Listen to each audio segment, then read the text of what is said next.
Hey everyone, it's Ben Hardy. Today we're looking at the affordable version of the 86. I'll include a link to the Aurum Toyota's website in the description down below. They're providing us with this car. Also include a link to my car buying guide. Let's get into it.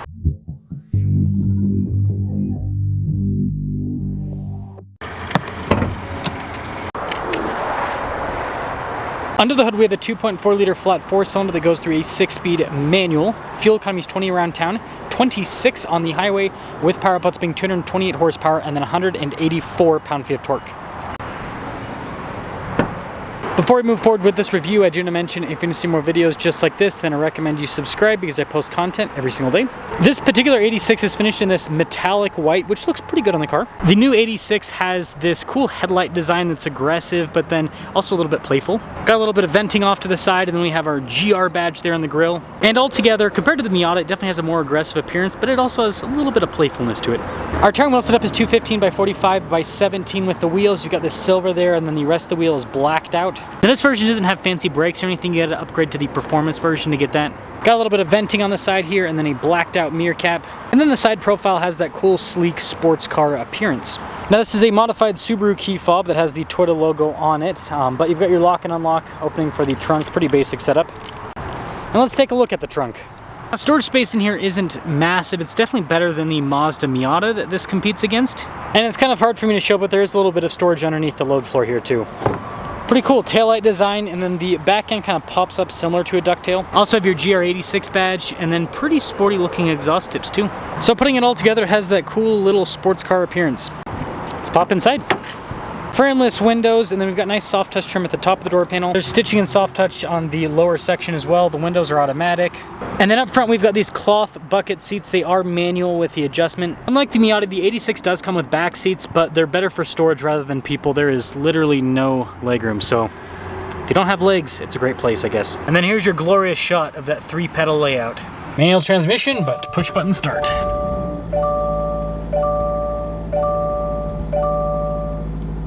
Soft touch trim all around the steering wheel. Got a little GR badge there at the bottom, and you can see the nice stitching on the steering wheel too. This does come with items like cruise control, and then on the other side you can see the volume and phone controls. And then of course just traditional stocks here in the back. Digital gauge cluster here in the center, which can display different information. The fun party trick is when you pop it into the track mode, it changes the appearance of the gauge cluster compared to your normal driving mode. Backup camera in reverse, kind of a potato cam, but it gets the job done. And speaking of potato, this infotainment system definitely feels very aftermarket-esque. It is pretty quick to respond, has physical buttons, so again, also gets the job done. They do give you some nice soft touch trim here across the dash, but down below it's actually hard touch plastic, interestingly enough.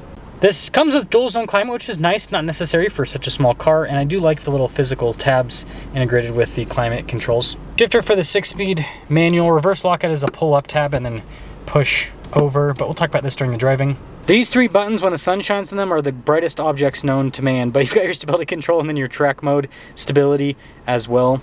Just has normal e-brake, and then behind we've got some cup holders here with this little closable storage and a USB port. And they do the bubble design here with the roof to increase headroom a bit. Here's a quick look at our window sticker for this 86. You can see most things are standard. There are a few options. Base MSRP is $30K. After all options, $32,348 is the total MSRP. Let's see how the base 86 performs.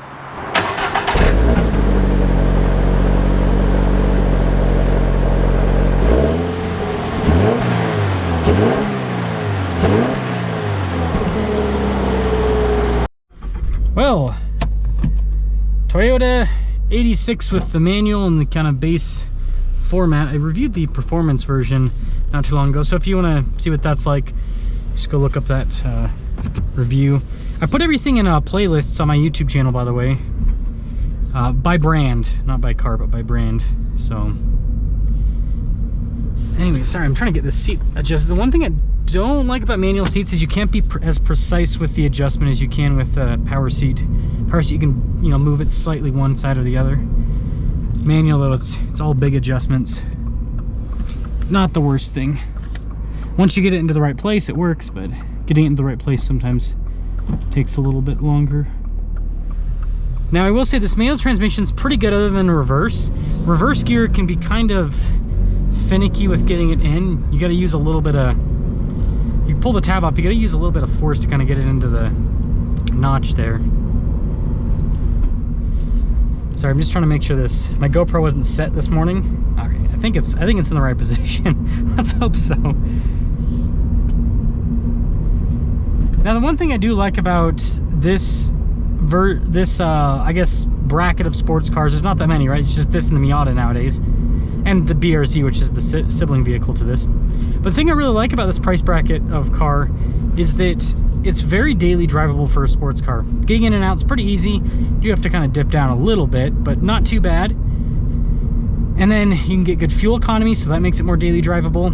A lot of sports cars get such bad fuel economy that it's like you don't really want to daily drive it, but these, you get good fuel economy.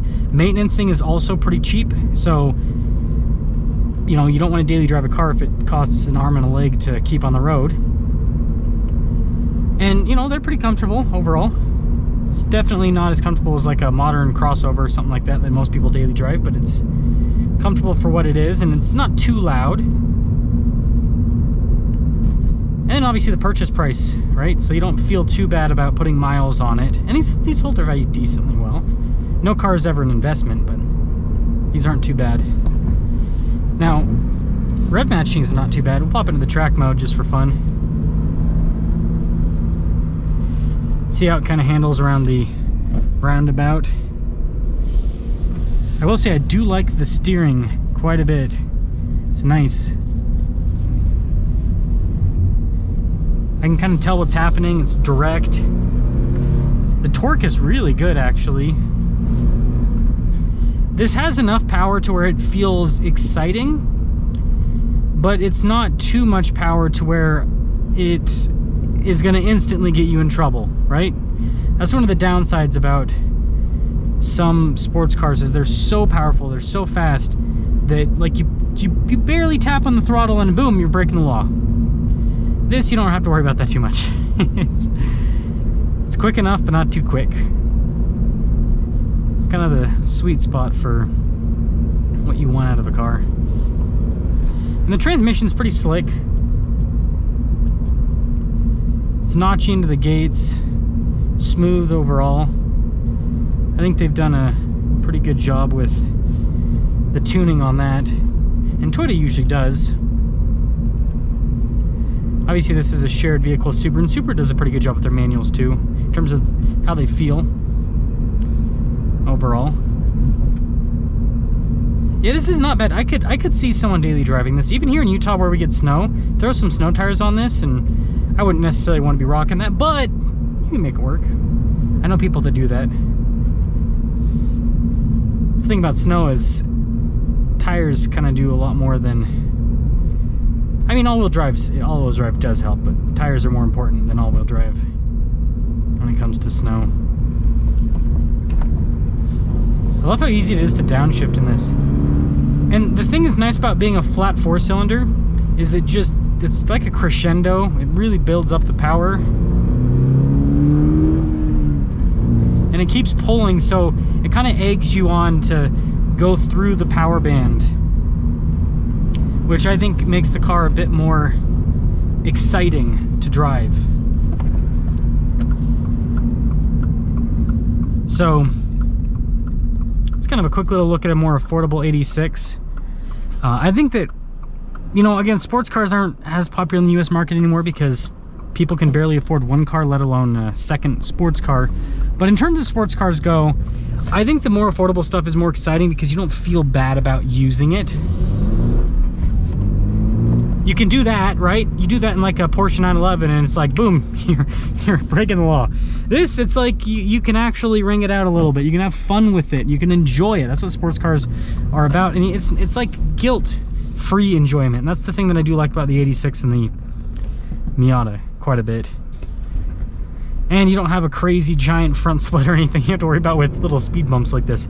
So let me know what you guys think overall about the 86 in the baseline format. I know it's not that much more to go up to the performance variant, but I do think this car still drives really well, especially on road. Most of the benefits that you get with the performance is going to be felt on a racetrack or like really pushing it to the limit on road, rather than most on-road driving or fun canyon drives. This would be more than adequate when it comes to that.